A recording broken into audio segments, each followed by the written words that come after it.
Hello friends, welcome to English Shorthand class. Ready? 1, 2, 3, start.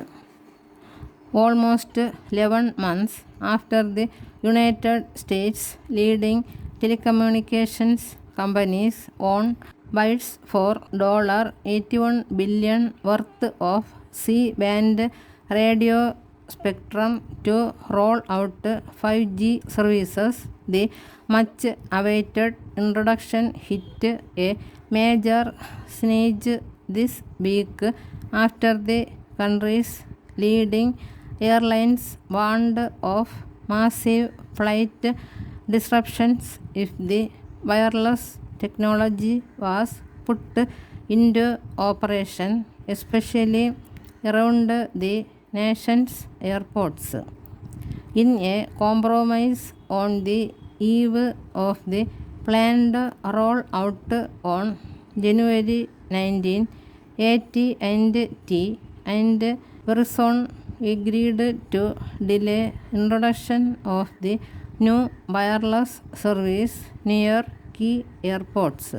The two major telecom commitments notwithstanding, several domestic and international airlines flying to the US have announced major rescheduling as well as the possibility of cancellation of flights to several destinations, citing warnings from the Federal Aviation Administration and aircraft makers that accurate functioning of radar altimeters in some aircraft may be affected by the 5G radio frequencies.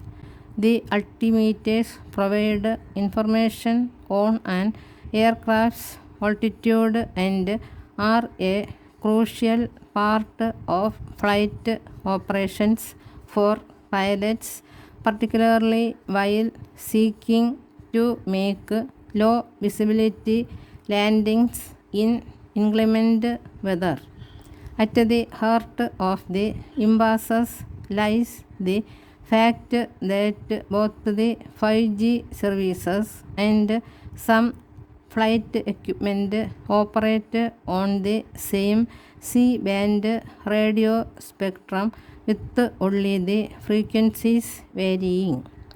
The FAA has said it is working with altimeter manufacturers to evaluate data from the wireless companies to determine how robust each model is and if required have the devices retrofitted or replaced. The fact that the world's largest economy is now faced with the risk of large-scale domestic and international air travel disruptions as a result of the relatively belated rollout of 5G telecom services points to the peculiar problems of the US market, including the particular frequencies allotted there for 5G.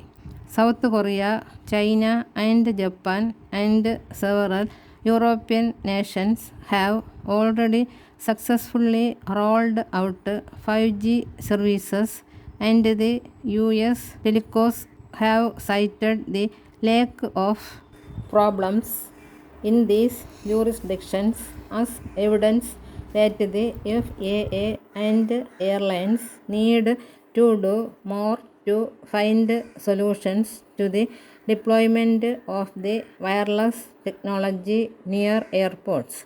The FAA on its website has pointed to the specifics of the proposed 5G rollout in the US with a comparison to the situation in France and asserted that some key differences pose challenges. For one, the aviation regulator contends planned buffer zones for US airports only protect the last 20 seconds of flight, while in France the last 96 seconds of flight are protected from any interruption from 5G signals. Also, 5G power levels are lower in France, with even the planned temporary nationwide lower power levels in the US still expected to be 2.5 times more powerful. US President Joe Biden and his administration will have their task cut out in pushing to hammer out a long-term solution to this impasse so as to minimize any further disruption to the already pandemic hit global travel and trade sectors.